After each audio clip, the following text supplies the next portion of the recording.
K B Sreedharan, നമ്മുടെ Bengaluru reporter, Karnataka principal chief conservator of ഫോറസ്റ്റുമായിട്ട് സംസാരിച്ചിരുന്നു. മാനന്തവാടിയിൽ ഇറങ്ങിയ ആനയെ പിടികൂടാൻ എല്ലാ സഹായവും കർണാടക നൽകുന്നുണ്ടെന്നും ഇന്നലെ കേരളത്തിലെ ചീഫ് വൈൽഡ് ലൈഫ് വാർഡനുമായി സംസാരിച്ചിരുന്നുവെന്നും ആനയുടെ ട്രാക്കിംഗ് ഡാറ്റ അടക്കം എല്ലാ വിവരങ്ങളും കൈമാറിയിട്ടുണ്ടെന്നും അദ്ദേഹം അറിയിക്കുന്നുണ്ട്. കെ ബി ശ്രീധരൻ ഉണ്ട് നമുക്കൊപ്പം. ശ്രീധരൻ, എന്തൊക്കെ വിവരങ്ങളാണ് അദ്ദേഹം പറയുന്നത്? ആര്യ, ഈ ആനയെ തിരിച്ചറിഞ്ഞതായി അദ്ദേഹം പറയുന്നുണ്ട്. നേരത്തെ മുതൽ തന്നെ നമ്മൾ ആ വാർത്ത കൊടുത്തിരുന്നു. അതായത് കഴിഞ്ഞ 2 ആഴ്ച മുമ്പ് ഹാസനിൽ നിന്ന് പിടിച്ച തണ്ണീർ എന്ന് പറയുന്ന പേരിട്ടിരിക്കുന്ന ആനയാണ് ഇപ്പോൾ മാനന്തവാടിയിൽ ഇറങ്ങിയിരിക്കുന്നത്. കേരള വനമേഖലയോട് ചേർന്നാണ് അതിനെ അന്ന് തുറന്നു വിട്ടത്. ഏതായാലും ഇപ്പോൾ ഈ ആന നാട്ടിലിറങ്ങിയ സാഹചര്യത്തിൽ അതിന് റേഡിയോ കോളറൊക്കെ നേരത്തെ തന്നെ ഘടിപ്പിച്ചിരുന്നു. ഇതിന്റെ വിവരങ്ങളെല്ലാം തന്നെ കേരള സർക്കാരിന് അല്ലെങ്കിൽ കേരള വനംവകുപ്പിന് നൽകിയിട്ടുണ്ട്.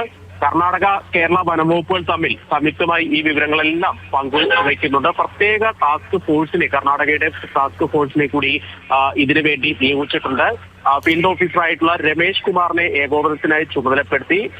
ഏതായാലും ഈ ആനയെ പിടികൂടുന്നതിന് വേണ്ടി അല്ലെങ്കിൽ കൈക്കൂലി വയ്ക്കുന്നതിന് വേണ്ടി ഡോക്ടർമാർ, അതുപോലെ തന്നെ ഫോറസ്റ്റ് ഉദ്യോഗസ്ഥർ ഉൾപ്പെടെയുള്ള ആളുകളെ എല്ലാം തന്നെ കർണാടക വിട്ടു നൽകിയിട്ടുണ്ട്. റേഞ്ച് ഓഫീസർ മുതൽ ഗാർഡുകളെ വരെ സഹായത്തിനായിട്ട് ചുമതലപ്പെടുത്തിയിട്ടുണ്ട്.